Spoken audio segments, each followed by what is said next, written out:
Bert! Get him, yeah! Ron Babe was right.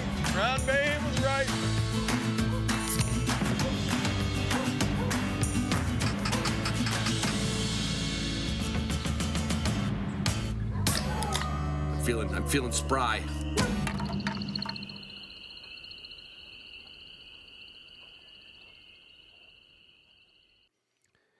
Hey everybody, it's Ron Bain with the Hunting Dog Podcast. This episode is brought to you by the folks from Synovitin. Now, if you've never heard of Synovitin, you're going to hear about it soon. And if you have a dog with elbow osteoarthritis, and that is very common these days in the sporting breeds, you're looking for something that's going to help him get through the season. And that's where Synovitin OA can help. It's a different way to relieve the pain that causes limping and lameness. Just one quick, non-surgical treatment can provide pain relief for up to a whole year. So if your dog's elbow pain has been keeping you and him out of the woods and all the things you love to do together, ask your veterinarian about Synovitin OA or visit activedognow.com/learn more.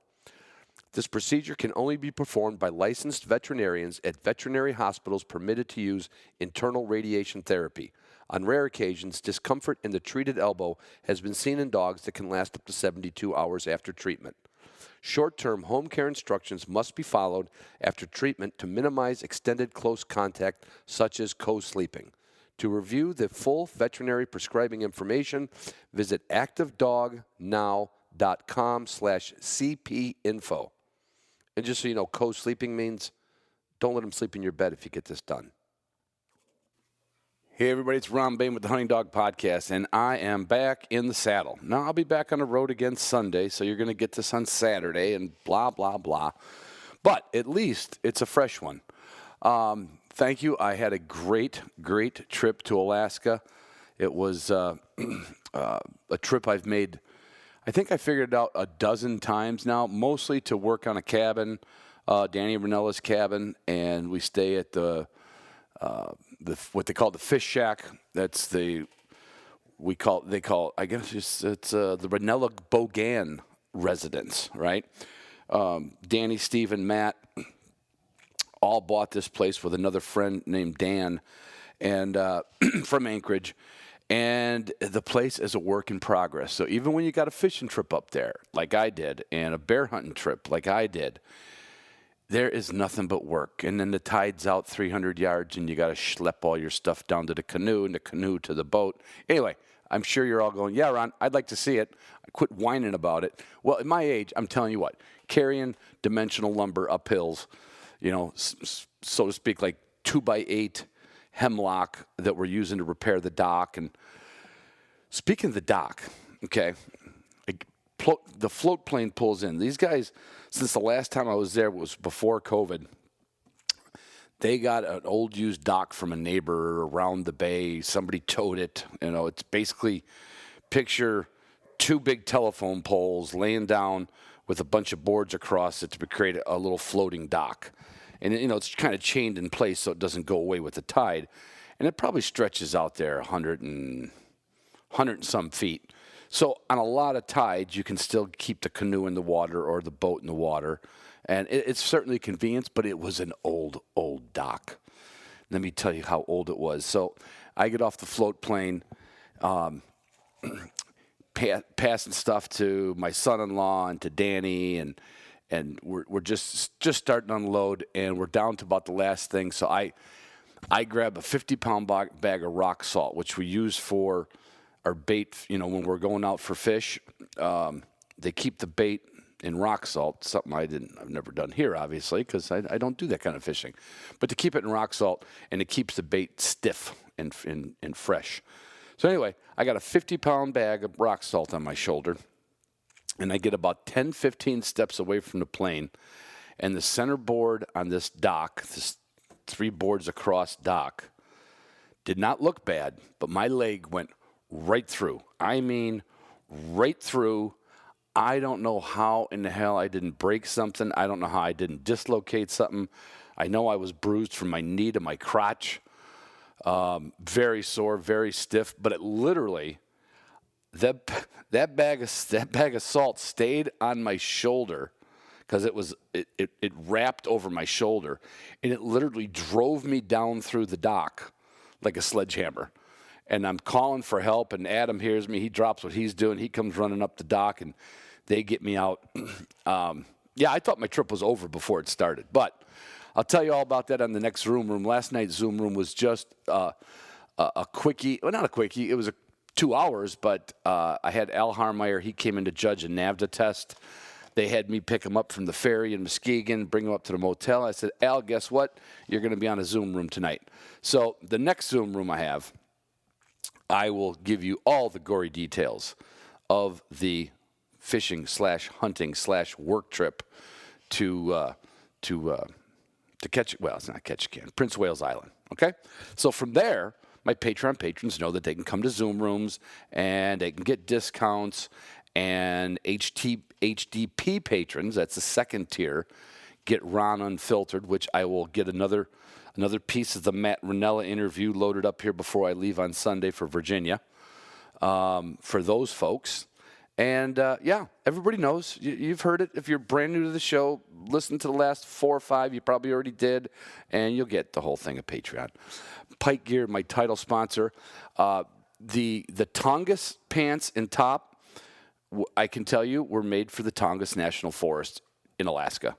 Well, the pants I wore to the point where they would stand alone because you're cleaning fish, you're catching crabs and shrimp traps and crab traps, and you're just full of gunk all the time. So that I could stand them up in the corner, and then the Tongass top, it's always a little drizzly there, and it was just the right amount of rainproof that I needed. So there you go.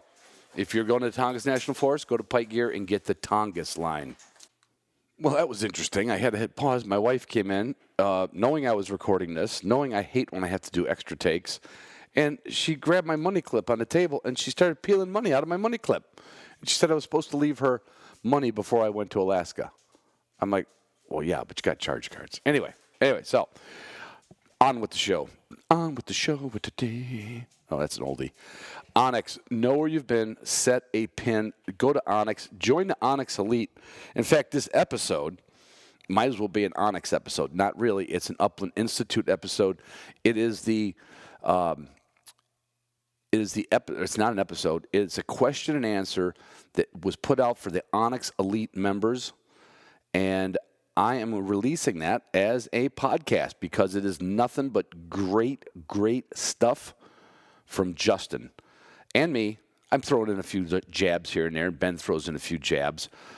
This was done a couple months ago, and if you haven't seen it, if you want to watch it, you can go to Onyx Elite YouTube channel, and you can look it up, or you can just listen to this episode and hear it while you're doing other things like biking, boating, exercising, driving, whatever you do when you listen to podcasts. Onyx, you know where you've been because you can set a pin. It's very simple.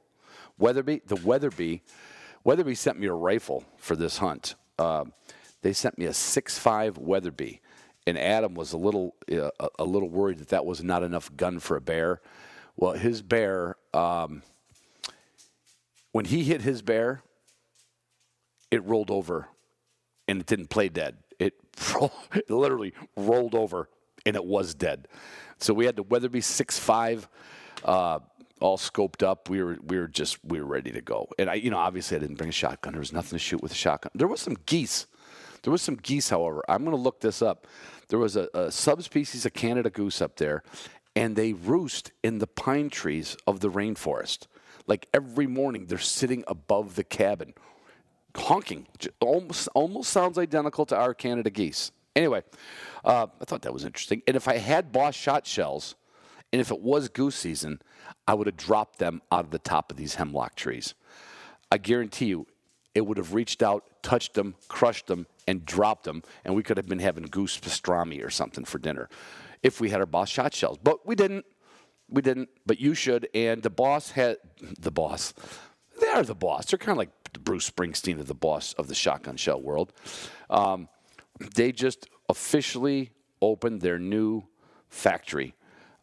They've always been working out of another building that's part of a, long story short, they now have a dedicated Boss shot shell building down around Bridgeton, Michigan, and you should go and see that someday. I'm telling you what. My buddy Tyler was there for the grand opening. Brent Pike went down there for the grand opening. I unfortunately couldn't go because I was having a little bit more fun in Alaska. But you check it. Don't. He who hesitates has no shotgun shells for next season. How's that? That's right out of the Bible. And he who has everything but the meat needs Waltons. If you don't have your spices ready, if you haven't turned your kitchen into a, what would we call it? We need a name for that. Like everyone's got like a man cave, right? My man cave kennel, my man cave here. What's a kitchen defined as when you're a hunter and you like to do really nice preparations? Well, anyway, when you figure out the name for that room in your house, because I don't think it should just be the kitchen, it will be where you need to start getting all your Walton accoutrements. Get the Walton's catalog. Their spices are crazy. We're going to be making bear sausage as soon as I get back from Virginia over the 4th of July weekend. We're going to be turning some of that bear into sausage, and we're going to be using everything from Walton's, from the stuffers to the casings to the high-temp cheese. Oh, it's going to be fantastic. And all along, I missed my dogs. I really, really missed my dogs. There was a long trip. I was gone almost 2 weeks with the flights. We had 2-day flight in, 2-day back, night overs. It was long. And I missed my dogs, but my dogs did not miss a meal because my wife was here feeding them. Purina. Isn't it? It's been a while since I had to do this is like take one. I can't believe I'm getting through this. All these little segues, the Gunner kennels, they're just loaded up. Believe this or not, I am taking my old Ford Transit Connect down to Virginia simply because the price of gas is, I don't need to tell you about the price of gas unless you're a shut-in or you've never been out or you're working from home and anyway, you know what I'm saying. I'm resurrecting the Transit. So I'm going to load that up with Gunner kennels. Luckily, I have quite a few of them because they're one of my oldest. No, they are my oldest sponsor. Actual sponsor, they are. Very old. They're the best. I'll have the Gunner Kennel Food Crate and the Gunner Kennels and the Transit and a logo. There's a Hunting Dog Podcast logo on the back of the Transit. So if you see me on Sunday heading east and heading to Virginia, blow the horn or laugh at me for driving what looks like a flower truck around with a bunch of dogs in it. And it'll be full of Gunner kennels, Purina dog food, food crates, and 4 of the happiest dogs you've ever seen in your life because they get a big fenced-in yard there and they get to sleep in bed when they go to Virginia. I will bring all my Garmin collars because I got a great place down there to run the dogs on a river. It's a beautiful field where we usually end up dove hunting in September. And so I've got 2 more of them charged up right now. I don't think I'm going to lose the little V, the cocker, but I got a little mini TT mini for her. So they're all going to be wearing their Garmin collars. They have the best canine training and navigation. I don't know what to tell you. If you don't think so, well, then buy something else, and eventually you're going to want the Garmin watch and everything that goes with it.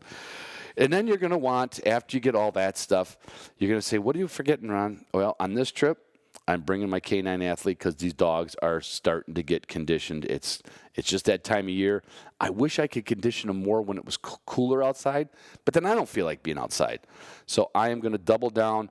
I'm going to bring all my canine athlete gear, my new dog, and I'm giving no, not new dog. New dog is for my old dog, and he died. Shit, I forgot. No, I'm bringing the K9 probiotic and the hydrate and recover for the dogs. And summertime is a great time to think about that for your dogs. And take care of yourself. Go look at all the Wilderness Athlete products for people. They're just as good as the stuff for dogs. I don't know why you wouldn't think it is. W Hunting Supply, what are you looking for right now? What are you looking for? If you're looking for anything like a Garmin collar, I can tell you that W Hunting Supply sells more collars sells more collars, because they're so big in the hound world, than any other company in the world. See what I'm saying? In the world. And they know more. Like, if you have a question about a collar, don't call the collar clinic. Call up the guys at W and ask them first. You probably just got to reset something. All this stuff is not going to be in my deck drawer, because my deck drawer is in my Dodge. And my Dodge has no front axles right now. And you say, what you say? I said, well, as long as I got the Transit up for gas saving and fuel economy, I got my neighbor down the road. He's going to pull the front end off. I need front axles, ball joints, U-joints, my joints, marijuana joints. This thing, 315,000 miles on this truck, and they replaced the engine 2 years ago that had a warranty on the engine. And we replaced the engine so that I can't get rid of the truck. That's why I put my deck drawer system in the Dodge, because it's going to be my hunting vehicle for probably another 5-6 years. But the front end's out. Now, I got to empty the deck drawers because I need half the shit in them. It's the best thing in the world when you can keep it in your truck. They need to make me a little mini deck drawer system for my Transit. I wonder if they have one that would fit that, because I can put a 4-foot wide kennel in there. I wonder. I'm going to have to ask them. I would love to have a deck drawer system for the Transit and my Dodge pickup truck. They'll have one to fit your truck, any make, any model, any year. Oh yeah, that's all. I'm exhausted, and this is really not even the longest intro in the whole world. Shooting Sportsman Magazine is what I've got 2 back issues. When I get down to Virginia, we're doing a photo shoot for the. We're going to be renting the house out. And I really don't have a lot to do. I just got to install a ring doorbell, and do a little maintenance and cut the grass. And I'm going to be sitting down in the basement, relaxing at Beer Mountain with the latest Shooting Sportsman Magazine, dreaming about birds, dogs, people, places, and guns. And along the way, yeah, that's it. That's all I got. I love you guys. I love you girls. And, I'm supposed to say, I love you men, I love you women, but I love you women more. I don't know. That sounds clunky, though. I don't know. Anyway, talk to you. Bye. Did it wrong. So, Thank you, everyone, for joining us. I'm Ben Bredigan from HonX Hunt, and I've got Mr. Justin Mcgrail and Ron Bain with me, and we're going to be talking about common mistakes you make when training your dog. So, first off, your cameras and microphones are muted, so we can't see you or hear you right now. If you want to participate, there's a Q&A function at the bottom of the screen. You can ask questions. Feel free to do so. We've got Nick Larson from the Birdshot Podcast. He's on with us. He's going to be helping us answer questions. So if you want something for Ron or Justin to address, we won't be able to get to everything. But if you want to ask them, throw them in that Q&A. Obviously, you guys are using the chat. We appreciate you letting us know. I see a lot of different states popping up all over the country. So this is also going to be recorded right now. It's being recorded, and it'll be going up on YouTube. So if you want to rewatch it or send it to your friends, It'll be up on the HonX Hunt YouTube channel tomorrow. So at the end of the webinar, we're going to be giving away a free complete series membership to Upland Institute, as well as a bunch of Onyx hats and shirts. We'll be posting that link in the chat for you guys to enter that to win, and we'll be giving away at the end of the webinar. And if you're not familiar, so we've partnered with Ron and Justin, Upland Institute, for elite members. And what we've done is there's a curated set of videos picked from the course to kind of help you guys get into it. And I've had the opportunity to watch it. It's fantastic. So as an elite member, you also get 15% off of the full course. Fantastic learning opportunity. So I suggest we'll post a link in the chat. Go click it, check it out. Another added benefit for you elite members. So I guess without further ado, Justin and Ron. Justin, do you want to introduce yourself? Sure. Tell us a little bit who you are. Yeah, my name's Justin Mcgrail. This is my 31st year training upland bird dogs full time.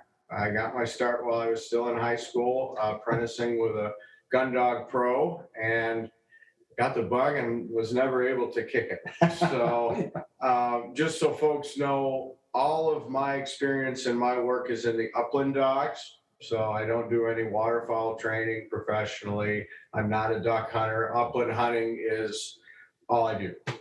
So most of the stuff you're going to hear tonight is Pointing dog, upland, pointing dogs, and there is some crossover and training, just good do's and don'ts. Sure. Although many things we'll discuss tonight are Right. definitely going to be pointing dog specific. Yeah. Right. Awesome. But a lot of puppy mistakes could go across Sure. flusher pointer types. for Yeah, sure. there's a lot of good things to pay attention to regardless. Yeah. And then over here on the far side, we've got Mr. Ronnie Bame. Hello. If you don't know me, listen to my podcast. No. I don't know. I don't have a dog training history. In fact, I have a history of not training my dogs. And after reconnecting with Justin, and I actually met in one form or another 20 some years ago when you were at Pine Hill Kennel. Mhm. And then we got reconnected about 10 years ago, and kind of got me on the bug to get back into, you get a little complacent. I mean, I used to do a lot of the things that we showed and you showed in the Upland Institute, like the steak and the touch and those. And I just ignored that for about a decade. And I've paid the price. It showed in your dog. Right, exactly. And those little bitty things, like I'm taking Tagus through the weight at the kennel, the weight to eat, I'm like, holy cow, this dog is really well. And if I let him be like the rest of me anyway, it's just been fun to reconnect with Justin. And then I've had him on the podcast many times, and we just always have a real lot of good engagement with question and answers. And it turned into this. I mean, I do love my job. I love my work. I love spending time with the dogs outside. But I think where I get the most true satisfaction is when I help somebody that's brand new to the sport. Mhm. And I've always thought if I can help them and their dog find their way to what we all know is great fun, Yeah. Right. then I've done something good. You Yeah. know, that's my little tiny contribution Yeah. to the world, right? So I really love helping people avoid problems and make their dogs better. Yeah. Right.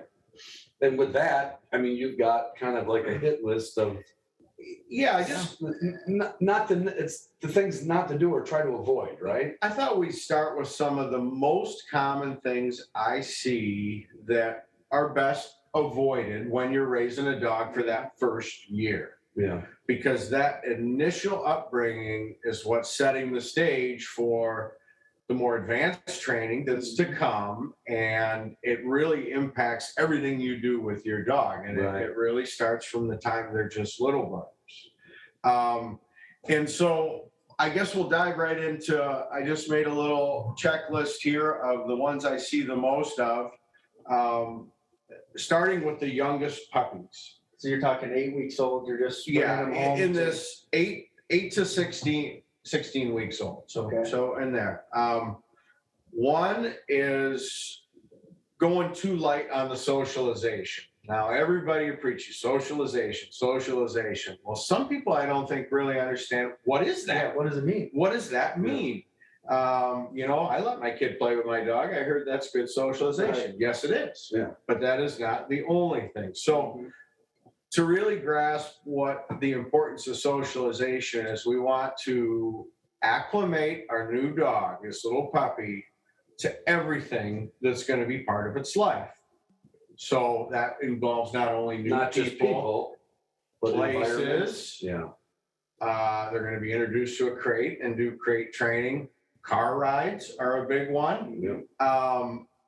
Every day is bring your puppy to work day for me. For you, yeah. But other people need to make a point of, okay, I got to continually keep taking this dog places so that it's not a scary event. Yeah. For our hunting dogs, obviously part of socialization is getting out there in the outdoor environment. I'm a nut about puppy nature walks, right? And the first month, that nature walk is in your yard, really. Yeah. 8 to 12 weeks. Once they get a little bigger, a little stronger, I want to start to explore new places. if I see a dog that gets to 6, 7 months old and it knows its home people, and its yard, and the car ride to the veterinarian, a percentage of them, when you put them in a new place and around new people, it throws them off track. And it creates a nervousness and a little bit of uncertainty and a lack of confidence in a dog. Yeah, and we've been getting a number of questions about separation anxiety or those undesirable behaviors. And most often you'll see that trait manifest itself in a dog who had a little bit of a genetic bent to become that way, and it was compounded through that lack of socialization. It often takes both. And how that affects a dog's training is when a dog is in that frame of mind of uncertainty, lacks confidence, nervousness about this, I don't think they're capable of learning anything because their brain is in a whole another gear. Nightmare It's a fight or flight, right? It's a whole other gear. You cannot teach a dog that is not comfortable and confident in where they are and what they're doing. So the more we expose these pups to when they're young, the bigger the scope of that comfort zone is. And then when it comes time for the big ones, introduction to birds, introduction to the gun, those pups are, this is fun. I've discovered a whole lot of new things in my life. Sure. This is just another day, right? It'd be like if we went to New York City or a big city for the first time ever, and it's like, oh gosh, I want to go home. Yeah, like, I don't know this. Like, and then it's like try to teach me something while I'm like freaked out from all the noises, right? Overwhelmed. So overwhelmed with newness. A lack of people thinking they're socializing, but they're not really doing a complete job. Not a complete job. That's right. And so it takes an effort on the owner's part. This is not the socialization doesn't go on forever, but it's that first window where I feel like it's really critical. This is one I see a lot of, and even veteran people at raising dogs often are guilty of this. Rough house play with a puppy. They get them all hyped up, get home from work, get them all fired up. That dog's bouncing all around, coming out of his skin. I always know when a dog has been raised like that because now he's sent to Justin's school here and he's 6, 7 months old. And as soon as my hand goes to pet him, he's just coming out of his skin. We've created that sort of relationship with the dog. We have no attentiveness. Everything is like that. Yes. Yeah. These sporting dog puppies have enough oomph in them as is. We don't need to dump gas on that fire. We don't need to act in a way to hype them up all the time. Okay? They're going to love us either way. But I think some people kind of look how much my dog loves me. Look how happy my puppy is to see me. They're happy to see you if you don't do that too. Yeah. Right. And I try and preach to people when you touch your dog, remember the 2 S's. Your hands should always be soft and slow. You want to try and develop a calming effect when you touch your dog, a settling effect. If that's what you want to do when you see your dog, that'd be a good thing. Sure. Stroking the back, stroking the tail, feeling, You're sacking them out, a horse term, right? It's exactly what you're doing. Do you want to explain that a little bit? Yeah. Sacking out a dog? Sure. So that's a term I call it, a calming touch. Sacking out is a horse term that a lot of dog guys adopted. So you're conditioning the dog that when you put your hands on it to stand, relax, and give itself to you. And remember down the road, not only do we not want to fight that overexcitability, we don't want to put that there first, but a lot of this training requires us handling a dog up close with hands on. And anytime we touch a dog, we want him to be relaxed and calm and accept our touch and allow us to do things with him. And then, so not only the training benefits of that, but I'm shocked by how many people, it's a wrestling match to put eye drops or ear drops in, or look in their mouth, or check their feet. But they did it themselves by, they put that there, and then they didn't do the other stuff too. It's always, again, it's a double whammy. So I tried, your dog loves you without that roughhouse play. You're putting a little bit of a hurdle in there for the future that doesn't need to be there. Retrieving is a huge deal to bird hunters. It is a huge deal to bird hunters. I see a lot of people do way too much puppy retrieving at a very, very young age in an uncontrolled fashion. Okay. So they'll take the puppy out in the backyard and they'll just start whipping stuff as far as they can. And the dog goes. Yeah. Test the waters when they're young. Every now and then you latch onto a puppy that wants nothing more than to bring that to you. If that's the puppy you got, great, you're lucky. Yeah. Small doses, you should nurture that. If you grabbed one of those, that's about 2 out of 10. The other 8 are going to take off into the woods with it and lay down and chew on it. Right. Or run around circles and play keep away. That's all very predictable little puppy behavior with thrown objects. Right. If that's what you have, do not keep doing it. Continuing to throw those things over and over and over is not going to miraculously go, oh, wow, he's bringing it right back to me with my hands. My dog's a solid retriever. Yeah. Yeah. And so how does that like manifest later on? Like, what do you see when you see dogs that they've had that? That becomes the habit. Is if the dog doesn't naturally return to you with an object as a puppy, we cannot make them do that as a puppy. Okay. Just like pointing, retrieving is a genetic inherited instinct to one degree or another. It is in that dog. The moment we tap that instinct, we begin to influence it for better or worse. Yeah. And so if it isn't going right, don't continue to tap into that instinct and make what is something you don't want as a finished product, make that be what they do in that scenario. Yeah. You're better off to wait. If it is indeed there genetically, there's no expiration date on your dog's genetics. Okay, that instinct is still going to be there. Let's wait until he's a little older. We have some other things in place, and now we are in a position to influence it. Yeah. So unless you luck into that puppy that wants nothing more than to bring you something, don't keep throwing stuff and throwing stuff and throwing stuff. You can save that for later. Gotcha. Yeah. And like with a puppy like that, are you doing any like whether it's down a hallway or on a check cord? Both. Okay. Yep, both. And again, if they're not into it, I am totally fine waiting with it because I have 10 other productive things I can be doing with that puppy There's in a that lot age better window. things you could do. Yeah. You don't need to do it all at once anyway. So if it isn't going your way, sometimes you gotta know what not to do. And it's okay to leave it alone for now. Right? Just circle back to it. Yeah. Just because your pup doesn't do it at 4 months old doesn't mean he's not done. Yeah. So don't. A lot of people are freaking out. I'm sure you get it a lot. Like, Phone rings like crazy. Yeah. my dog's not pointing. My dog's not retrieving. Did I get it done? The universal first question I ask is, how old is your dog? Yeah. And they're usually quite young. Yeah. Quite young. Mm-hmm.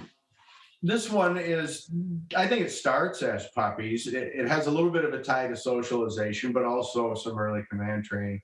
I don't like to layer multiple new things at the same time on a puppy. Okay. So in terms of the socialization thing, I kind of like one new environmental factor at a time. And once I see the dog repeatedly is good with Like that, some taller grass or a little wood lot. Yeah, Then when you see that demeanor you're looking for, confidence. don't go there to the PetSmart in the same day and try to do Yeah. three new things in a day. Another example, and we're beyond 4 months now, probably with this example. Okay. Introduction to the gun for puppies. An old standby method is chasing birds. Lots of guys go to that. It's an effective way to do it, done properly. But a lot of people who don't have resources at hand, they'll take the dog. He's old enough. I want to introduce him to birds. Okay. You buy some birds. Mm-hmm. Takes him to a place the dog's never been. Puts the birds out. He's never seen any birds. And he's going to shoot a gun. And maybe he's got his friend with him. There's 4 brand new things to that dog. Just stacked full. You just tilted the odds of something potentially not going well. If the dog's in a place he's never been, he's never seen a live bird before, he's never heard a gunshot of any kind, You may not know the other dog in the field. or person, yeah. You Or got person. everybody with you or whatever, a stranger. Now, there is a sliver of dogs there that they'll roll with that. Nothing phases them, right? They're just that kind of dog that's made of that kind of genetic material. Don't bank on that being your dog because if you're wrong, you could have a big wreck. That kind of hope is not a strategy. No, that's right. Yeah. No. And so always err on the side of caution. So I use that because that's an example that I have firsthand seen somebody, and I go, it's pretty predictable, that dog. There's probably a lot of things he didn't like about that. And then you threw a gunshot in there on top of it. Yeah. But the premise is one thing at a time.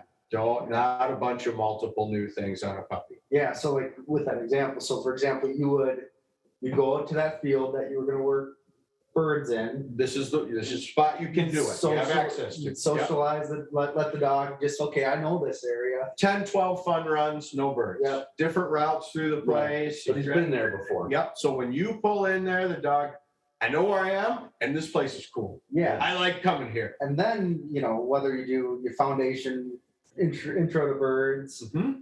get the dog all jazzed up on birds. So, no shooting, Yep. right? So, okay, we've added now second new thing. Yep. Okay. Wow, birds are cool. This place This place twice got as good. even better, I love right? it. It's I twice love as it good as it here. was last time I was here. And you build in that if you're going to use the bird chase method, he's tearing off, firing off, chasing those birds around, having just a big old time. Yeah. And you do that not once, not twice, you do it multiple times. Just err on the side of caution before you bring in another new thing into that. Which would be the gunfire. Which would be the gunfire. Yeah.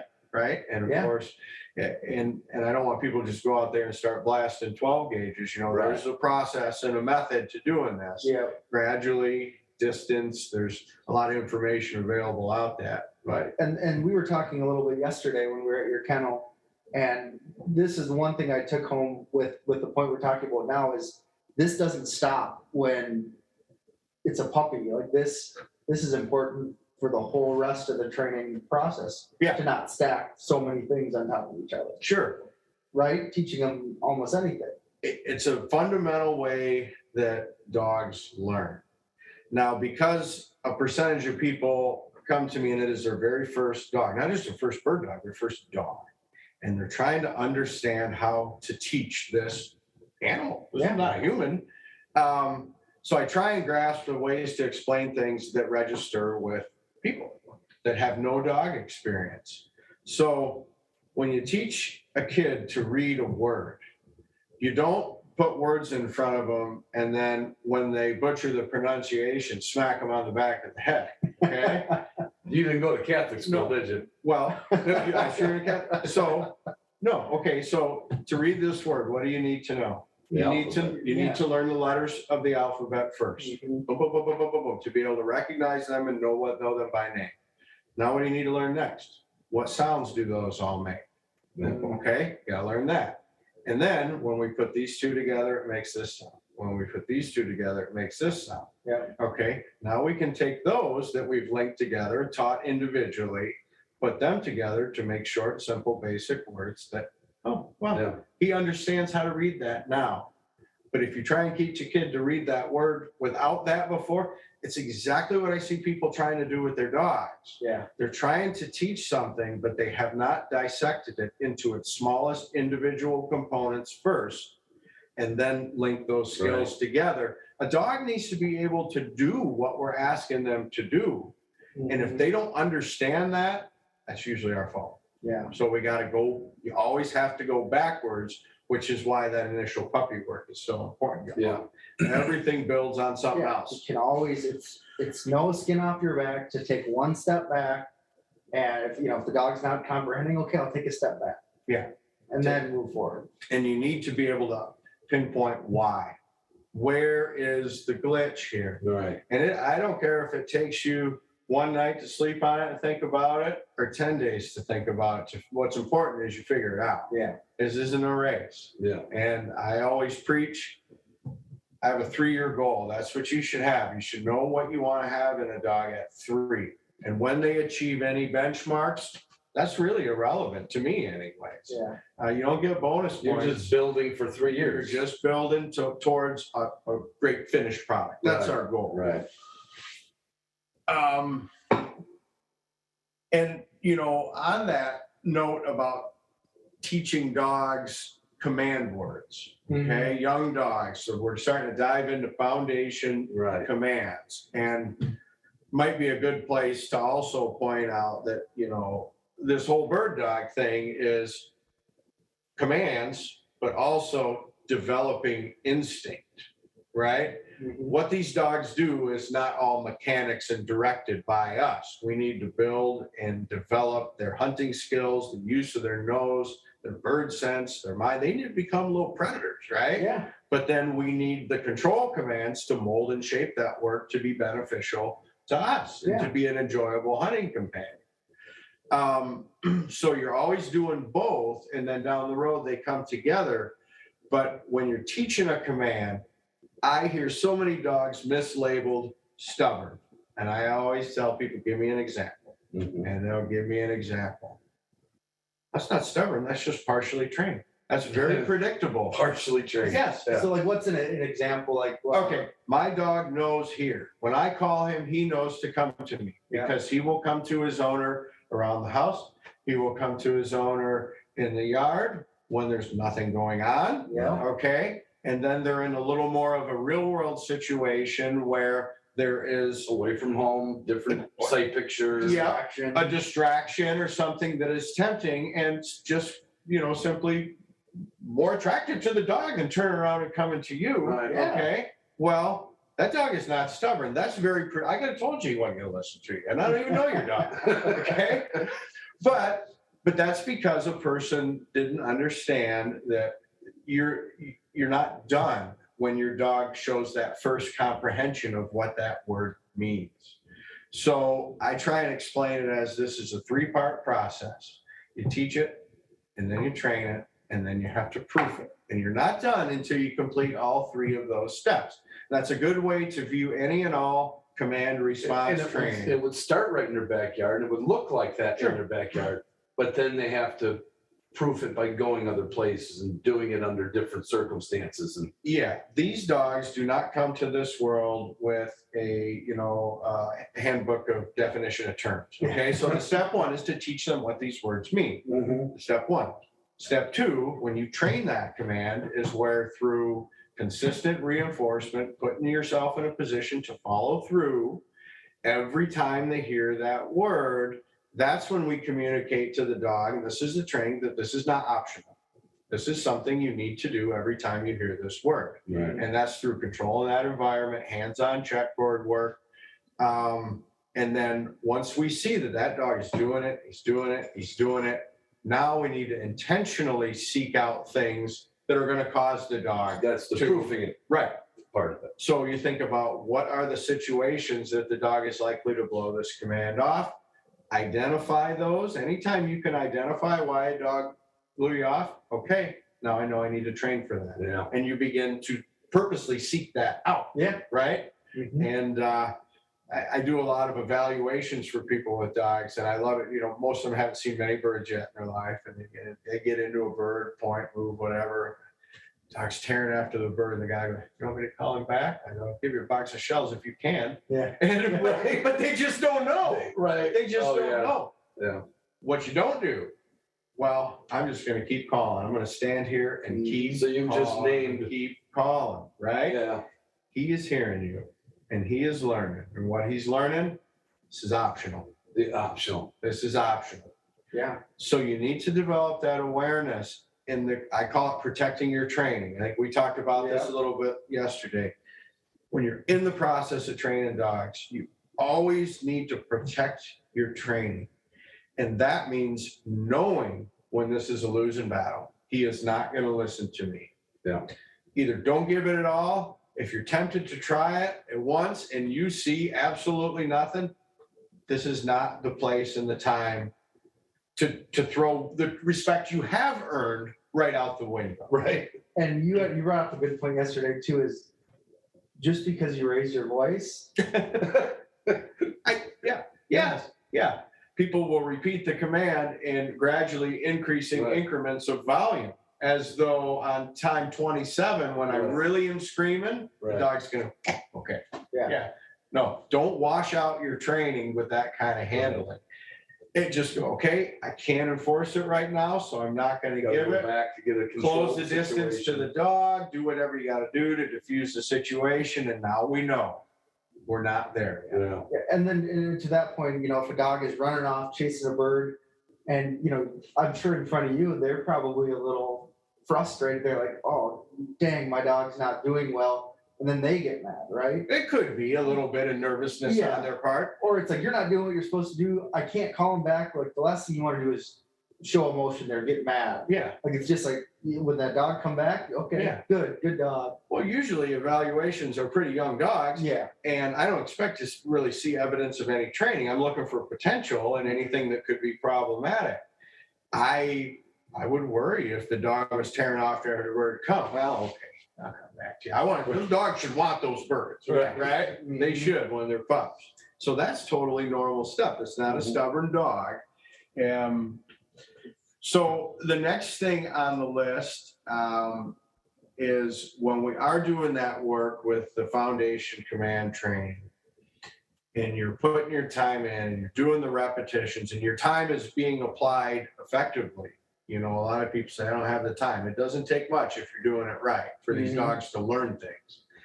And when you see concrete proof, you see this tangible results of this work you've been doing, it almost always spurs people to go too fast. You get excited. Yeah. This is working. He's got it. Okay, well, he has it right now. Okay, let's do it again Thursday. Right. And then same thing. And then let's do the same. Yeah. Let it be good and repeat good. That repetitions are what make things permanent. Yeah. And anytime somebody says to me, he learned this in a week and I got him doing this, you know what I think? It'll go away just as fast. There you go. Anything achieved quickly by a dog by nature is highly erodible. It's the long haul, consistent handling, consistent reinforcement, practice, practice, practice. Mhm. Michael Jordan didn't quit practicing free throws after he made 3 of them in a row. Yeah. Okay. So you need to continue. It's repetition over the long haul that really trains dogs. Yeah. And this is a great tip for everyone who's trying to make that progression forward as these dogs are growing up. Anytime you're moving forward in a dog's training, always carry something with you that's familiar to the dog from its previous training. Find a way to include something that registers with the dog. These are all that you've got you're going into new territory, Yeah. but you got to bring something they know with you into that new territory for them to latch onto and go, this is new, I know that. And then, okay, we've made a step forward. Yeah. And so, like, what would be an example, in a situation, someone's training, what would that look like? I think here's a common one for pointing dogs. Steadiness is huge for pointing dogs. Mhm. Okay. The very foundation of reliably steady dogs is rock solid whoa training. Okay. Well, a lot of people do a pretty good job at teaching whoa in a very controlled environment. And I'm a big fan. I got some little early puppy hands-on whoa stuff I do, but then a whoa post used properly really is a lot of the meat of it. And dog trainers forever have called this type of dog training yard work, right? Yeah. Yard work obedience. Yep. You're not in a hunting environment. When you make that transition, a dog can only get so far in the yard. At some point, we need to be able to use this where we hunt. Oh, okay. So when you're making that transition from yard work whoa to in the field, I carry with me the distance that I'm giving that command in the field. He's still dragging a check cord. So when they're coming by me, whenever I get a chance, I'm not going to try and give a whoa command when the dog's at a full run at 80 yards. That's too big a step. Right. But I've done hundreds of repetitions of whoa in this dog's life In a circle at in the 15 yard. yards. Yeah. Okay. Mhm. So I'm going to build on that. So that's what you're saying. That's what you're bringing. That's what I'm familiar to the dog. correct. He's used to stopping at 15 yards Here. and seeing you. So the first time you go to the field, That's the only time he's going to hear it. simulate what you did in the yard, He knows that. and then you slowly Yes. can expect more. Slowly stretch it out. Right. Slowly stretch That it makes out. sense. He's still dragging that. I think cord. Ben and I were both thinking a handkerchief and neckerchief. what did you bring with them? No. But I even saw you do this when we made the Upland Institute. You would bring the tie-out stake and the cable, and move that out to. I move them all over the place. Right. But I mean, it was always kind of sterile in the first place. Mm-hmm. And then it was actually in a field that they had been in birds before, but there was no birds. Yeah. But it was in the bird field. And that's just a A function. site picture more than. No, simply just because that's home training grounds and everything. It's a new location, Okay. you know? So the application for the average guy in a neighborhood is borrow your neighbor's yard for a Yeah. couple nights a week. If you got a buddy in the neighborhood, or go to a friend's house, or go to the nearest playground or park or something, Yeah. right? Dogs are situation and location thinkers and learners. Mm-hmm. And if you only work in one spot, they only know it there. Only perform in Yeah. one spot. Exactly. They leave that place, and initially they don't think, well, we don't do that there. We've never done that there. You can't possibly think. Right. But Yeah. that's a good place to start. Right. Right. But then you got to build on that. And eventually we need a pointing dog that anywhere and everywhere we go, whoa, means hit the brakes right now and Right. don't move until I kick you loose. Yeah. Right. Yeah. And Ron, you were talking about, we've got a few questions about a tile.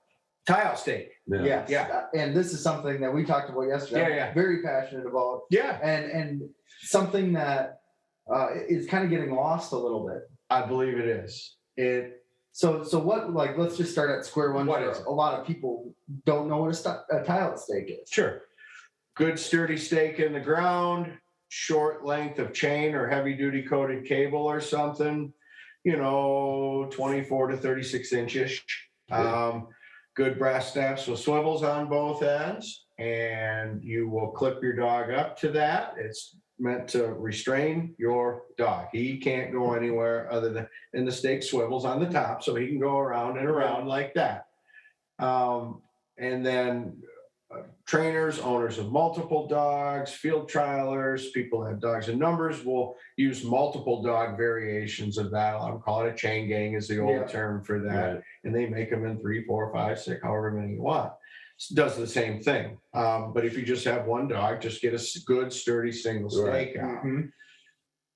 You're right. It is getting lost.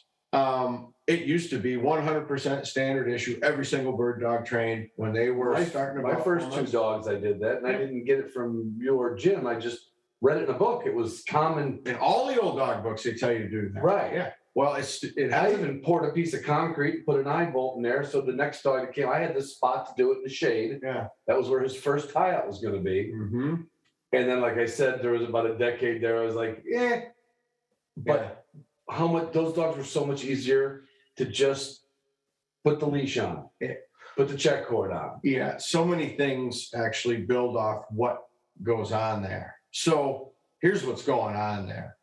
The first time you do that with your dog, and I like them at least 4 months old, and they've been run a bunch, they're confident. If you have a shy, spooky dog to begin with, okay, just wait on this. Mhm. When that puppy feels that he's restrained, he's never really been restrained like that in his life. He's stuck. He absolutely is going to protest that and fight it a little bit. And they'll bite at that. They'll bark. They'll Throw a little spin around, fit. throw just a little fit, a little protest. I'm stuck and I want off here. Your job is just to walk away and get out of there. Right. And that's between him and the stake. Yeah. And in a matter of minutes, they are, it could be 5, it could be 10, it could be 15. They're going to relax and they're going to accept that restraint. Okay. Yep. And like you said, the biggest thing is that's not a big thing is that's not associated with you. No, The negative, well, it is a little, it gets probably a little bit stressful for them, it's a little, but for a short amount of a time. very brief window. And what is occurring there in your dog that affects his whole future training is he is accepting his flat ID collar as a point of contact that he has to give to. So time on a stakeout produces a dog, and there's a few other benefits, but when we go to do check cord and leash training and handling our dog with leads and cords, a little tug on that, and he doesn't fight that. You see a lot of these dogs, when they feel tension on that lead, they go. bite it, right? Yeah. Give him a little tug. If he's been acclimated to a stakeout, okay. I know I can't win this I game. can't, I come along. Right. It's a Right. point of contact thing. And you've preconditioned that dog to give himself to a little light pressure tug on that point of contact that we established there. The other thing it does for dogs is it's a little bit of patience training. This world is not all about me. Not all about me. Every waking Right. moment of the day, there's times, and crate training very much parallels that. Sure. We all love our dogs, but you can overdote on them to where you actually create dogs with separation anxiety. Like good crate training prevents that. Dogs need to become comfortable in their own space and their own time, as well as the time that they're interacting with us, you know? Yeah. So I would really encourage people. I think we talked, and I think we selected the stakeout segment from our series for your people to put their eyes on. And what that is a about 4-month-old Brittany puppy litter mates. And that was a true first time on a stakeout. I let that camera roll over 20 minutes. Yeah. And then it was time lapse edited. So you could see the progression there. Right. And this is not a one-time event. This is something that you should do semi-regularly with their dogs. My dogs, they do it their whole life. Daily and for their whole life, because not only is it teaching that point of contact, it's also, I use it as, okay, I get done training, I put them on the stakeout, whether it's for 30 seconds, a minute, 5 minutes, an hour. Because what it does is after they're done running, they've learned something. Say you're working on steadiness. Bird goes up, dog stops, good, okay. I go back to the chain gang or the stakeout, hook the dog up, and the dog can sit there and process, right? Because if you go right back into it, like that dog's head's just spinning, right? Like I have just forgot about this. Now we're going to do this. So you put them on there, let them process a little bit, take them off, go back in. So it's a good opportunity for them to just soak in what you taught them. For sure. And that reminded me of something that I think is very important. A lot of people would fall into a category of a mistake. When you're training and a dog does something really right? I mean, okay, he does good. Okay, let him do a little something else and hang it up. There's nowhere to go in that session from there but down. But a lot of people, they want to see that again. Right. And they want to see that again. It's fun. We like it. Right. It's like, my dog's doing great. Yep. Let it be good. Yeah. Let it settle. Let's put that check mark in the thumbs up training session column and call it a day. Right. Yeah. And we'll do it again another Let day. that really permeate. Let it soak in. And then that's what they're thinking about probably for a dang long time. As they go back into the box, they're thinking, oh man, I did good. that was great, versus ending on a bad note where it's like, I can tell he wasn't happy, because those dogs can pick up on it. Yeah. That's something some really accomplished dog trainers I've had the good fortune to share their company in the field with. They've all got that sense of when to call it a workout, right? And I think a lot of novice people, they don't, because that's a hard one to develop, and I think human nature, the excitement of something good going on, I've watched guys put the rope on a dog when he's not even tired yet, or he's not even breathing hard yet. There's nowhere to go from where we are right now, but downhill. Right. Let it be good, and let him put him up and let him think about it. Just want to let you guys know again that we have got a giveaway going on. We'll post the link here in the chat, but it is a membership to the Upland Institute Complete Series, which goes over a lot of this we're talking about. Most of it, yeah. Oh yeah, and into, really everything from the puppy work all the way to train retrieve stuff and finishing dogs completely steady on wild birds. Yeah. And everywhere in between. So we tried to not leave anything out. Yeah, so click on that link that we posted, and you have a chance to win, as well as we're giving away some Onyx shirts and hats. And again, you can also go to Upland Institute, and as an elite member, get 15% off the complete series, as well as watch, for example, that Tayo video is on there. So so more, again, if you just joined us halfway through, we're talking about common dog training mistakes people make. So what do we got? What do we have next on the docket here, Justin? You know, we kind of bled into it a little bit. I think we used it as an example how critical woe training is to achieve reliable steadiness in pointing dogs. And when we did a little quick scroll through some of the people that signed on for tonight, boy, there was a lot of steadiness and there was a lot of woe in there. Right. And that's to be expected. Just to cover our bases with first-time pointing dog owners who don't have friends, family, hunt buddies. And they're out there. Oh, for sure. Yeah. Okay. And I see them. People coming to me with their first Which dog. is fantastic. Oh, yeah. And it absolutely it is. It needs to be understood from the very beginning that the act of a bird dog pointing a bird is not taught. That's inherited from their ancestors. That's an instinct, okay? Many people seem to be under the impression this is something we need to train our dogs to do. Right. Bring them into a bird, stop it. Is it too early to teach my dog to point? All the time, I hear Right. you don't teach a dog to point, you teach them to hold point. Right. But you can't teach a dog to hold point until they're pointing, Right. okay? So job number one is to wake up that instinct that is in your dog. If he is from ancestors who pointed birds, it's in there.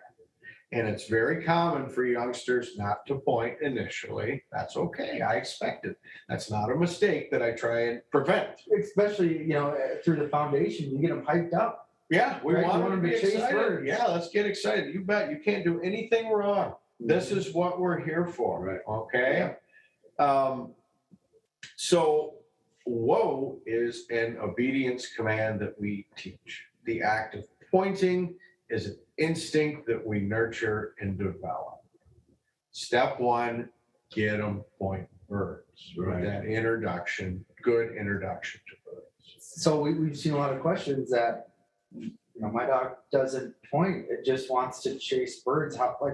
If you're in that situation, what do you do? Yeah, the first course of action, and even dogs that point very briefly and then want to go in, which is very common, we need to shield our dog from that being successful. So we do not want to put that puppy in a situation where they're going to have success catching a bird pre-flight. A bird, a lot of people in the off season we're training with released pen raised game that don't have a ton of survival instincts, right?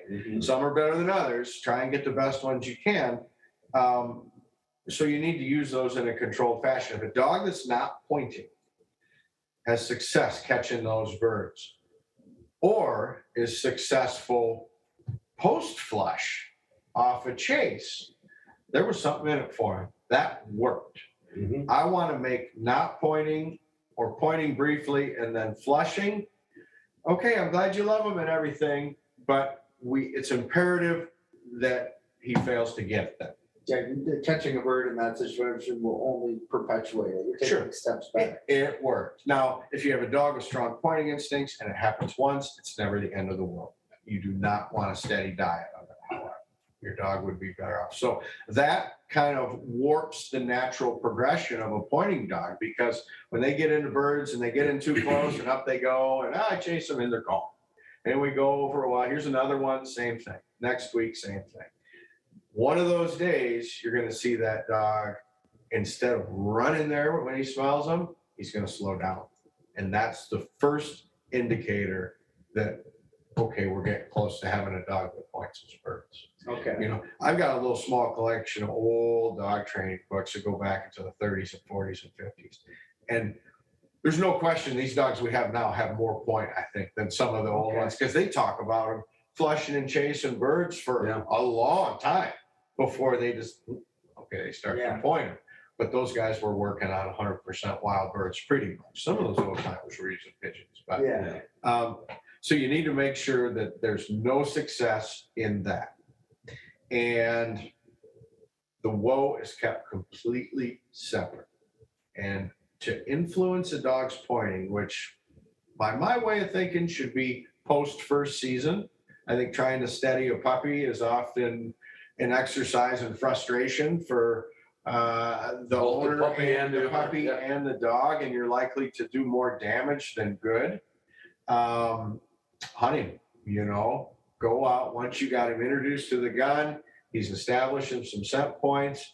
You'd be better off rather than putting him on more and more and more and more poor fly pen birds to work on range and pattern. So we got a dog that Right. goes with us in the field in the fall. Then go put a season on him of hunting, Yes. and then come back around to your steadiness. All the while, we're building that obedience to whoa, to where it's stronger, it's stronger, it's stronger. And they're separate. They're separate. You're not Pointing in, I don't say a word to those dogs. I had a young dog point a woodcock this spring in the woods training, Mhm. and I'm coming around, and nothing lifts, and I'm making the second pass in front of the dog. I see that bird, and it's about 4 feet in front of this dog. And it was a big old hen, and she was spotted right to the ground. Now, I was 10 days in front of when our quiet season started, but the way that bird was sitting there, I thought, oh man, I wonder if she's on eggs. Yeah. Shouldn't have been, but it could have. It was possible, right?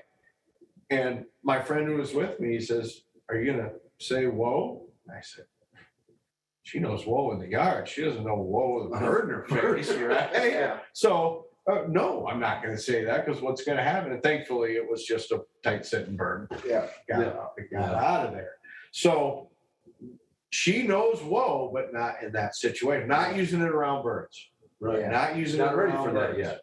And it's something that you have to be a lot of people have to be very conscientious of, especially, if you've had dogs in the past, and a lot of people will walk up, whether it's hunting or in a field travel, walking up, and they almost don't know they're saying whoa. It's Right? It's just whoa, whoa, whoa. And it's like, hey, he's like, did I say whoa? I said, yeah, you said it about 30 times. Yeah. Yeah. And it's either someone, a first timer emulating something they've seen, Mhm. or often a nervous habit Yeah. that somebody has. But I see people, they're going to engrave this on the urn that will hold my ashes someday. I say it so much. Saying whoa when your puppy points does not teach it what whoa means. I want people to always remember Right. that. You're just talking while your dog is pointing. You might as well say apples. You could say anything, okay? And then, so first season, developing point, shielding it from any bad birds, and then building a strong whoa. And then after that first hunting season, that's when you fold those two together. Yeah. Your dog will tell you when it's ready to be steady if you're watching and paying attention. It's been said a ton of ways by a ton of great trainers, but the gist of it is, you're pretty wise to let a puppy be a puppy while he is a puppy, because otherwise they'll come undone on the back end on you. Okay. Yeah, there's a little bit of getting that out of their system. Yeah, I chased a bunch of birds, and I broke a bunch of points, and I busted a I bunch know of I can't birds, catch and him. it didn't work. Yeah. Okay, Right. let them learn that. Is it what you want as a finished product? Of course not. But none of these dogs are perfect right out of the chute. Yeah, you don't take them out of the top, you don't take them out of the box and try No. to, it's like a TV. You don't try to turn it on and it's like, oh, it works. No, it doesn't work like that. Let them learn some real world lessons. And is it going to cost you a little shooting? Yep. So what? It's an investment in the future. Now, the dogs I have seen studied pre-hunting experience, and the dogs I've seen post, I think they turn out better. There's first of all, way less risk of any negative side effects from Right. steadiness training. Blinking, Doing, things like flagging out point, all kinds of stuff that could happen. Losing that intensity. Yeah. Mm-hmm. Like, yeah, Yeah. the only thing in this world is me and that bird. Yes. And let them come to that, because that is really the highest level of impulse control we can ask of a pointing dog. Right. Is to, no, don't move, even though the ground is blowing up in front of you with wings and Yeah. there's guns going off, right? That is not the domain of a 7-month-old dog that is just learning to love this game, Right. nor should it be. Yeah. And I have seen some people that were determined to grind that into them as puppies. And, I watch that dog and I go, this dog's heart isn't in this anymore. You know what's going on between that dog's ears? how do I not get in trouble? Yeah. I don't ever want to see an uninspired dog in the field who's thinking, how do I not get in trouble? We want a dog thinking, where's the next bird? Yeah. And doing it with and for us, Yeah. right? This is a relationship built over a couple years, Yeah, right? because I'm sure you'd rather see, much rather see a dog come to you that is wild, chasing birds, like that's his world, versus a dog that's like, oh, are you good with me doing this? I evaluated one 2.5 weeks ago, smelled a bird, whole demeanor changed, just ring around the rosy a couple times and slinks out of there. And my heart just sank, Yeah. you know. I looked at the guy, said, that's not good. He goes, yeah? I go, yeah. He goes, how come he's not pointing? I says, I don't know. So we start talking. And I said to the guy, I said, I would have rather he ran in there with gusto and flushed that bird and chased. Well, I thought you wanted him to point. I go, hey, at least if he ran in there and flushed it and chased it, I have hope. That we're going to get him to point. What you have is damaged goods. That dog, And then you have to back to your building blocks, and you have to go back, right? Yeah. Quite a bit. And if that dog had been mishandled around birds in an attempt at early steadiness, that's exactly what happened. That dog had a lot of pressure put on him before he had much bird experience to be perfectly steady right out of the chute. Mm-hmm. And he learned, man, every time I smell one of these, something bad happens. Yeah. Right? I see that a lot in the people in the hunt test world, trying to go so fast. And you can see it sometimes just in the dogs retrieving. You can see it in like other things too. Might still hunt pretty good, but they've steadied up a dog. You're like, wow, like 15 months old, you know. But then there's always something in the course of the day that shows I don't want to be here. So it always shows up somehow. I'm really glad you shared that, because you need to always have your radar on for signs that a dog's feeling pressure from your training. And when you see that, you need to see that when it's a little dent, not a hole so deep you can't see the sky anymore. This guy with this other dog, that hole never should have got that deep. Right. Now, he didn't do that to that dog, Right. but his defense. Yeah. But so pressure, if somebody says that dog's had a lot of pressure put on it, there's all kinds of different ways a dog can feel pressure. A lot of people think that means some kind of heavy-handed correction. Yeah. No, it can be asking for more restraint and control and polish and Goes back to adult those level layers. performance layers than the dog is ready to handle at that young of an age. Yeah. Right? It's like sending them to school and telling them we're going to take the bar exam on the weekend. Yeah. It's just too much. It's just too much. Build them one block at a time. Yeah. Anything jumping out at you? Yeah, we've got a number of questions.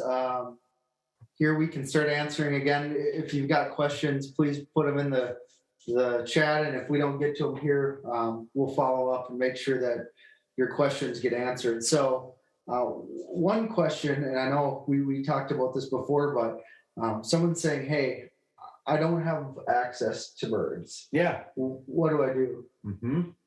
We did talk about this, because this is what I feel is a mistake, is using I don't have fill in the blank, and so I'm not going to do anything. Right. I can't do anything. Right. No, yes, you can. Okay. What do you do? What do you do? Okay. He didn't provide any info on dog. He has a 9-month GSP. Okay.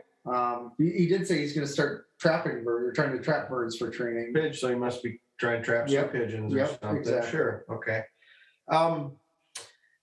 So you think about all the other good things he can do that don't require a bird. Okay. Great training, introduction to the stakeout, tons of exploratory walks in the field and different types of cover and terrain. Start at that age. You could probably start some basic handling to turn when you ask him to turn. Start working on check cording, working on a forward pattern. He could start building in his recall. He could certainly begin his woe training, but again, we're not going to be applied to pointing at this point. Church and state. Yeah, exactly. And here's what you want to think is when that dog shows me he's ready to be steadied, I need to be ready. And I got that whoa training ready and waiting in my back pocket. Right? It's there when he's ready. I'm ready when he's ready. And then you put them together. So again, because you're not teaching a dog whoa in front of a bird. it doesn't have anything to do with Right, it. It's exactly. command training. But So just kind of going back to what you said. yeah, He doesn't need a bird. No, whoa means stop and I stand guarantee that until dog you release. genetically likes birds. He should. He should. He's a He German will, short hair right, pointer. okay. Right. Introduction to the gun. We referenced the bird chase method. Okay. That's only one way to do it. Okay. Why does the bird chase method work and work well? Well, there's a couple of reasons. One, it gets us more distance between dog and gun. And two, it gets us a dog that's in a very positive, confident, excited frame of mind. We're making an association with something the dog loves. And the distance allows us to be gradual with the noise, right? Yeah. But that is far from the only way to do it. Anything you can pinpoint that gets you those two things, distance and excitement and positive frame of mind and confidence, that's a viable option. I've done it with a ton of dogs. Believe it or not, some dogs don't have a lot of chase in them and are naturally really close working. Okay, I gotta get this done, right? So retrieving, dogs that are bonkers for retrieving dummies. And really, when you're using that for the purposes of gun introduction, it isn't so much about the quality of the return. It's about, whoa, yeah, this is cool, right? It's like when I'm retrieving, I hear that bang. Like when I hear that bang, that's exciting. There's something good going on. Yeah. And then the other one that I actually probably employ as much or more than those other two put together is just background noise neutralization. Just desensitize them to it gradually during the course of all these field runs I'm doing. Very, very quiet blanks first. So they're running gradually louder. It's just another noise in their environment. It doesn't require any burns. That's right. It neutralizes it. And so he can do some gun introduction in a non-bird format. One point about that I thought of when you were talking about that is that I see a lot of people make is when, let's just say that situation, you fire a gun or a blind pistol or something, and that dog runs to you and is like, maybe a little freaked out. Maybe you might have screwed up, shot a little too close. And then your instinct is like a child, right? To grab and say, it's okay. Like, don't worry about it. Nope. That's essentially saying that behavior is like, it's bad. Like, I'll comfort you. Yeah. So you just affirmed that little shred of him. Like, was that okay? No, you don't speak a word of that dog. You don't even break stride. You keep right on walking. If you push the window at any stage of the gun introduction and you get a reaction for the dog and he comes to you, you don't even look at him. You don't even speak to him. You don't even reach your hand out. You just keep right on walking.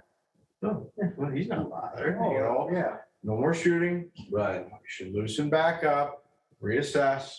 Okay, new plan. I'm going to do that again. That's a very good point. Yeah. So assuming that he can accomplish his gun introduction, he's got a dog that's staying with him, going with him, whatever.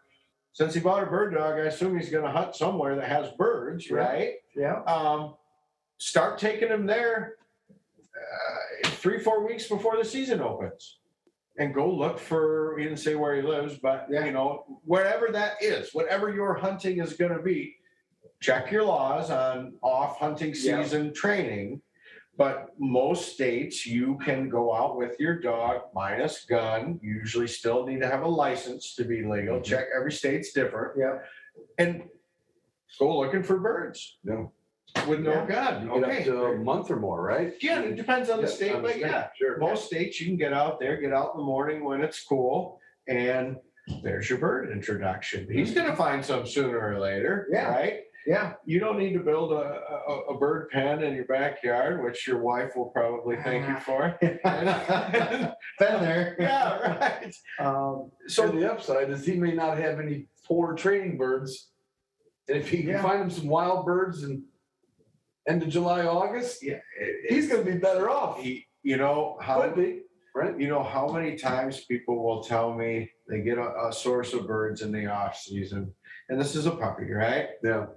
And about once a week, they're putting birds up, putting that dog. I know. Okay. And after 2 months, I'm like, Justin, that's when they're calling me. Boy, he's not pointing much. I said, were his very best points some of the early ones? Sure. Yes. Why is that? I'll tell you why. He's learning this thing ain't afraid of me. Yeah. Right. And I can get away with all kinds of Yeah. stuff on. You'd have been better off not to let him learn that. Right. Use them just enough to wake up those instincts, right? Yeah, that's enough. Then. That's enough. Stop. You got to know when to stop. Yeah. Now, fast forward another year, and we have a dog with a season of hunting on him, a dog that's woe broke. We do some formal structured steadiness, and we achieve a dog that is controllable. He's holding his points more now. We're teaching him to hold his points now. Mhm. We now have a little more wiggle room in what we can use for a training bird. I.e. a pigeon or a Chuck or whale Right. or something, because now we got a dog that we've done some steadiness Right. with and everything. But when puppies, not if, but when they make a play for that bird, I need a bird to do what a bird needs to do, and that's get up and get out, fly out of his Fly away. life. Yeah. That's what we need to happen. All right. Yeah. So there's so many great things that he can do without birds. Yeah. Yeah. And then if you're looking for birds, you know, if you say I got to have some birds. I lived in Mississippi, and there weren't much for wild birds around. You walk along for a long time. Yeah. Craigslist. Sure. Get pigeons off of Craigslist. Yeah. Try to avoid quail. Yeah. You know, you can read up on trapping pigeons. Local clubs, whether you're, the DDD, GNA, NAVGA, lots of clubs. Google it. Yeah. And most time people are super excited to help you. They love doing it. Yeah. Yeah. Because if you don't have any source of birds, I mean, I assume he's going to hunt. If it's not wild birds, Yeah. he's going to go to some hunt club or Yeah. something Yep. like that, right? Yeah. So maybe you can start to take them out there, early in the season and talk to the owner. The thing in that is it costs the hunt club operator the same whether you're killing them or not. Yeah. Yeah. But It's expensive. look, Yeah. you can't raise a bird dog without them. So Yeah. that's just an investment in the future. You can't make a boat and not have a lake to put it in. Yeah. You gotta have a lake. You want a boat? You gotta plan on taking a trailer. You might live on a lake if you're lucky, Yeah. but you gotta figure on having a trailer and getting the boat to the water. Exactly. Here's an interesting one. My husband and I are both planning to hunt with our Brittany. Do we need to choose a main owner that she'll respond to, or can we train her to listen and obey to both of us? This is a good question. I like this. Great, Yeah. Okay, this dog very much can be trained by both of you, respond to both of you, provided that the right hand knows what the left hand is doing. You guys are handling this dog in a similar fashion. You're training this dog in a similar fashion. The dog, as long as both people are consistently teaching and enforcing commands, because I'll guarantee you the inflection in his voice and hers are very different.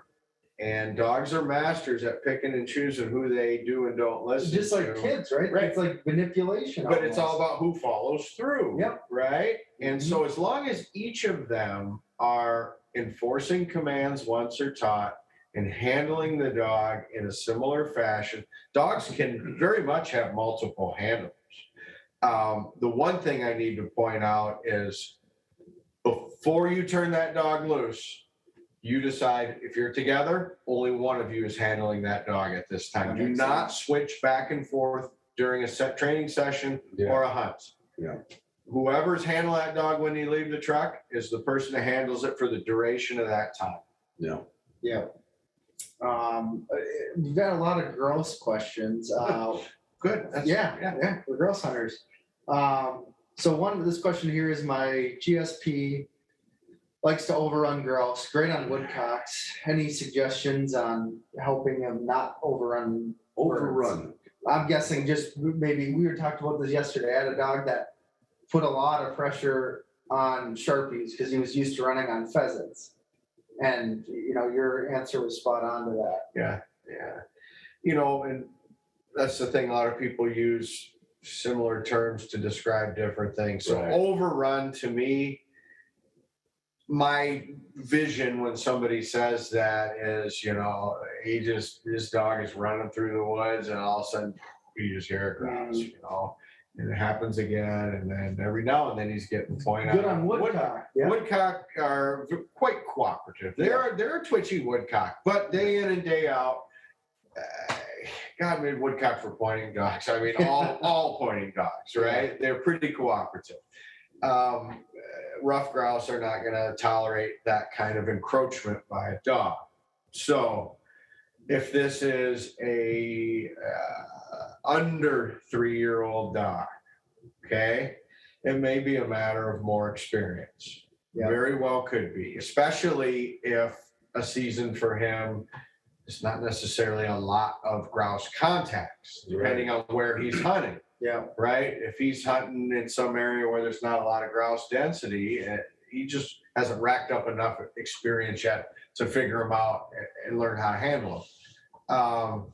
If this dog is in his middle years and has been afforded a lot of grouse contact, it's very possible, if not likely, that there is a necessary skill set genetically that just is weak in the dog. Mhm.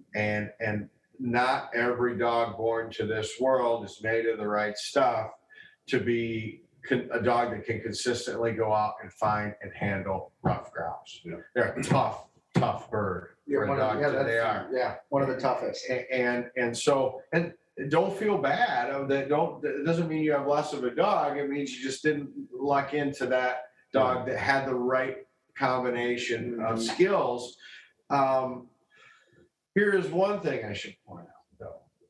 If that dog is smelling them from far enough away, okay, and he's kind of working into them when they're flushing, right? Yeah. And off he goes. Okay. Fun. It can be. Yes. I have turned around a lot of dogs in my life, not just for this issue, but for a lot of other bird work related things. I would spend my entire off season with this dog teaching him to stop the flush. Okay. So that when he hits that bird scent and he goes in there goes that bird. Whoa, stop. Oh, nothing in it for him. Chasing birds is fun. You said the first thing you said, okay? Yeah, fun. Chasing birds is fun. Anyone ever told you, well, if you just don't shoot it, he'll quit? That was a question here. Don't buy it. Really? No. Okay. Because chasing birds is fun. That premise hinges on accepting that the dog's reward is the retrieve. Well, that's not always the case. For a lot of dogs, it is. For many dogs, it is. But that's expecting an awful lot of a thought process in a dog. I flushed him and I chased him, but he didn't shoot him. If he would have shot him, that would have been more fun for me. So the next time I'm going to point and hold, that's a lot of layers and a lot. That's a stretch. Another hope strategy. Yeah. What I have found is taking away the fun of an uncontrolled detached chase and insisting on stopping to the flight of a bird. That will make a dog more cautious. And then when you do start to get some points from a distance, go in there, kill them, right? Mm-hmm. Aha! Now it's a clearer connection, okay? But you can't reward the dog with dead birds. This guy can't shoot what he's flushing and chasing. Yeah. So he's got to get a little traction first on the pointing. If the dog is running around, and a lot of dogs, that this is the question. If you watch them, when they hit that light scent or a moving grouse, they go nose down. Nose goes down, the bird's coming up. Right. These dogs got to learn to keep that head up and sift those air currents. We can't mechanically teach a dog. And that goes, like you said, some dogs genetic just aren't going to make a grouse a dog. great grouse dog. That's a fact. Yeah. You need to know it, but don't pull the plug on your dog because No. he's not a great grouse dog when he's young. Keep putting him Right. into grouse. Mhm. And It's amazing how if you can show them enough birds, a lot of things just work themselves out Yeah. in time. Yeah. So we have 15 minutes or so here. Okay. And we are getting a ton of questions on the trained retrieve. Yeah, of course. Tons, lots of questions. Let's just find one here. One, a lot of questions about my dog. Either it'll get the bird and not come back, and it'll circle around, stop out there, maybe not eat the bird, not hard mouth it, but it's just hanging out. Won't bring it all the way to you. Mm-hmm. Any dog that has had a good amount of birds killed for it. Okay. Again, we touched on it earlier. This is a genetic instinct. Okay. That we've tried to nurture through some natural retrieving development. And we've seen what they do while we hunt with their down birds. Okay. The first handful of birds killed over a dog. That's not what we have for life. Give him time, keep hunting him, see what he does. If we have a second year dog and okay, this dog has had 50, 60 birds shot over. I'm just grabbing a number, but we're now crowding between 2 and 3 years old. And we still have these consistent same things in the retrieve. It's going to need our help to one degree or another. Yeah. Okay.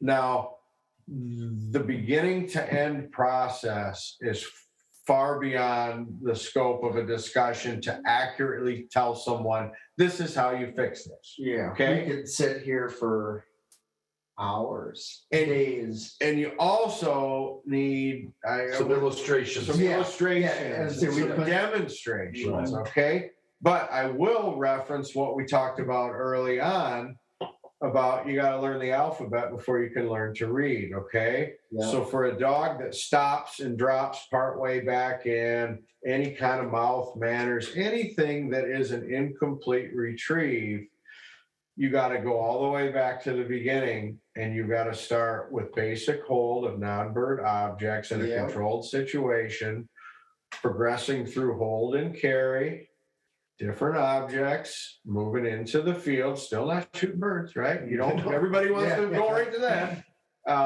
And then we need, teach hold and carry as a command first, teach it thoroughly, proof it as well as we can before we move into phase 2, 2 distinct phases, which is the fetch portion, which is we are going to make fetch a trained command versus a request. This isn't fun anymore. It's not all fun and games. Or roll the dice. I'm doing it because you're doing it because I'm telling you Yes. to do it. Much the same as you need to heal, because I'm going to teach you what heal means. It's just like any other command, only it's a little bit more involved in some of those, but we're teaching the dog to grab an object on command. And then initially first presented right in front of him, and then a little further and a little further, and then down on the ground. And it is all tiny little micro steps. If there's an area before you attempt this as a first timer, you want the most thorough education you can give yourself. Right. Yeah. Okay. And I was going to tell everyone out there that this is a perfect scenario where you go on Upland Institute and watch that start to finish, because it's so hard to grasp in bits and pieces. It's so nice to be able to see the dog go from step A all the way through Z. Yeah. And then with that, I mean, so many of these questions could be, remedied with the trained retrieve. And do not do this before your dog goes hunting for a season. I think you're liable to do more harm than good with certain dogs and applied improperly. It's okay to let him have a season and see what he does with his birds. You don't need a perfect delivery to hand the dog's rookie puppy season to go out and have a good time. Let him have some fun, let him learn, get that baseline, just like we do that before teaching the advanced steadiness. We should give a young dog that prior to expecting a higher level of training in his recovery of game. Yeah. Okay. Now he's mentally prepared to understand that, and he understands the whole here. And, yeah, our series is really good and thorough, but I would encourage people read a bunch of other stuff too, watch other stuff too, because the more information you gather, it's all tools in your kit. Yeah.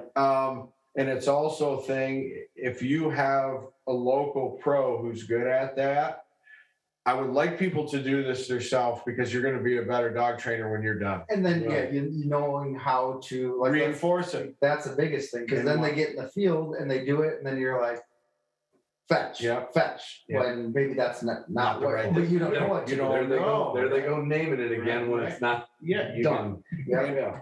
And so, but when you hit little snags or something, if you have trouble working through them, try and find a go-to person, an experienced dog Yeah. person who's done it with a variety of dogs, who can maybe take a peek and then watch you work your dog and see where the snag is and go, yeah, I've gotten dogs through that before. Here's what you need to do, right? Yeah. Because there's all these little infinite variables that Right. individual dogs will throw at somebody.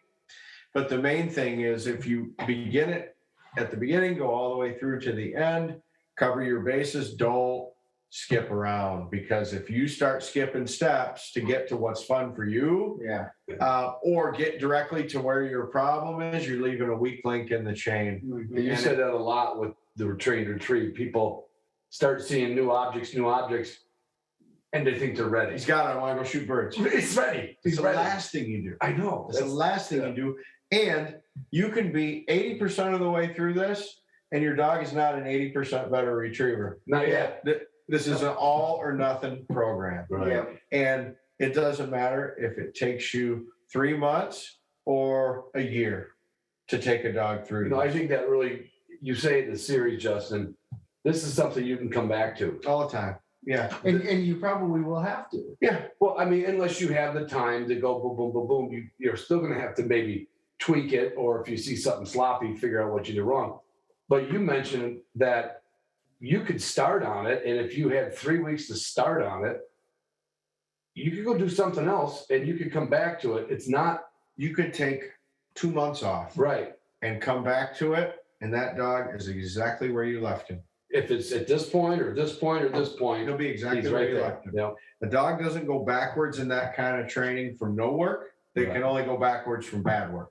There you go. In that though, would you do a quick refresher? Sure. Yeah. Quick refresher. Yeah. But I think most people would be shocked. Like, You've oh my seen God, it enough to go. He's right where he was. like you stopped yesterday. Right. Yeah. Yeah. Yeah. You made a comment, there was a question about it as well, but the first year as a puppy, Mhm. they can do no wrong essentially.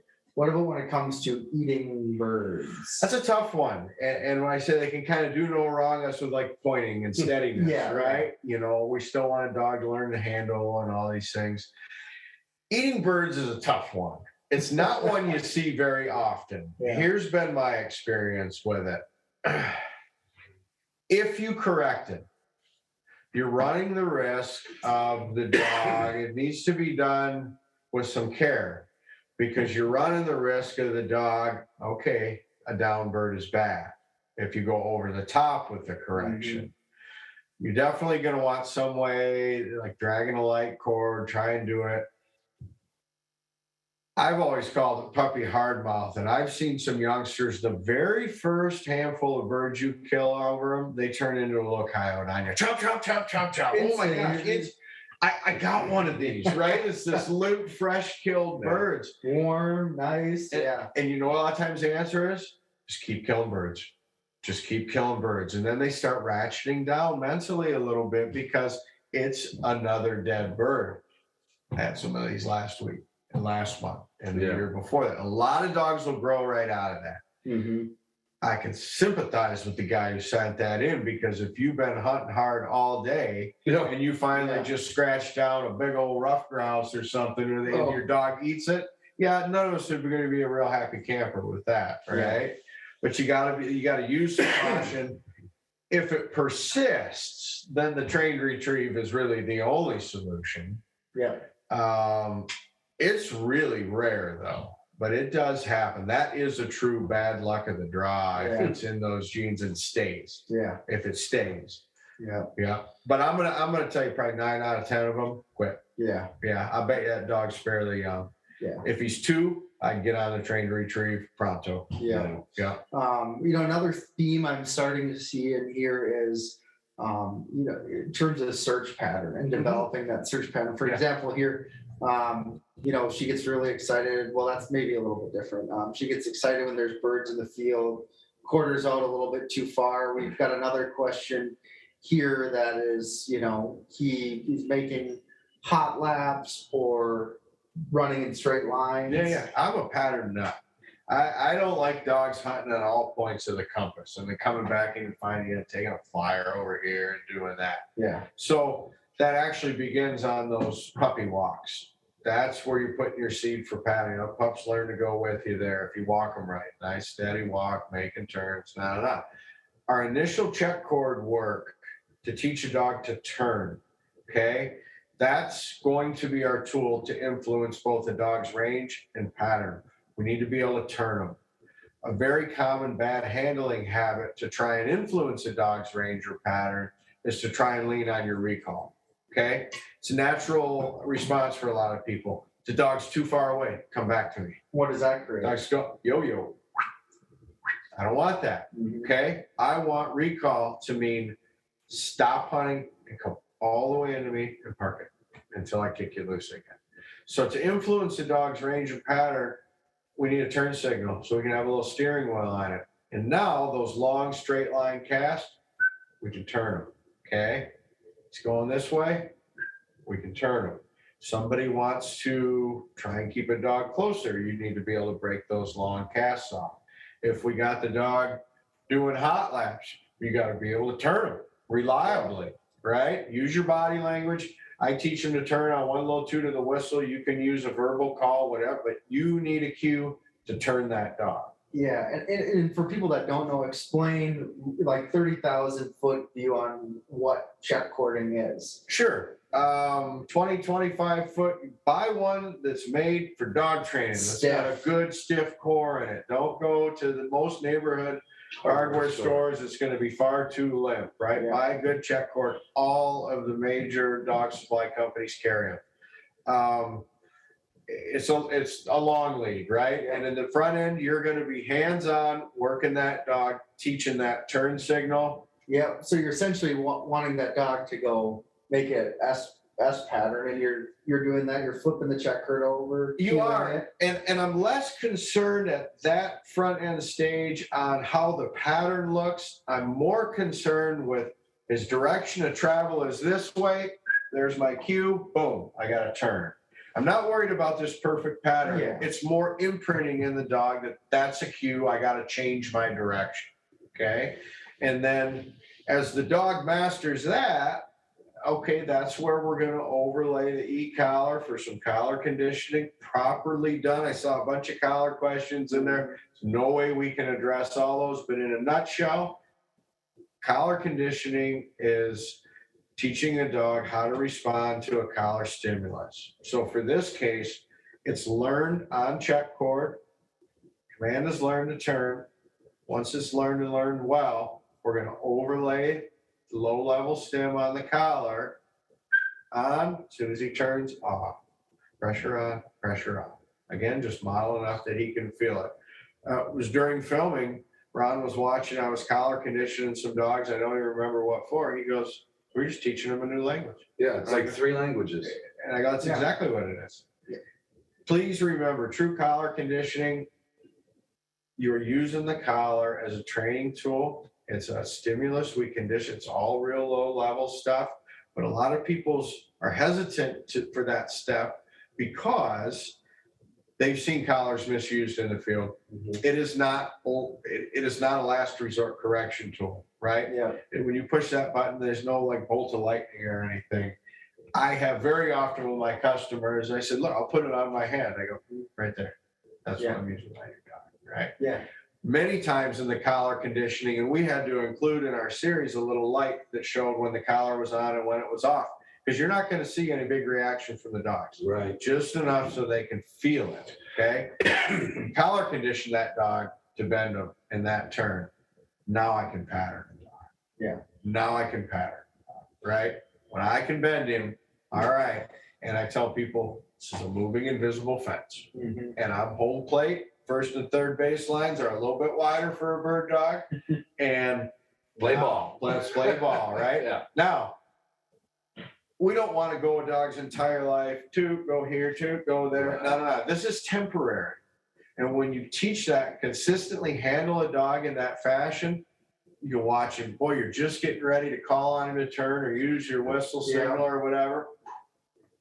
Right? Right. Or I'll see that dog in open country coming across flying, and I'll catch him throw his head like that, and he's looking for me. Yeah, if you're where you're facing, where you're Yeah, cued. he's looking at me. He's reading my body language. I am building handler awareness.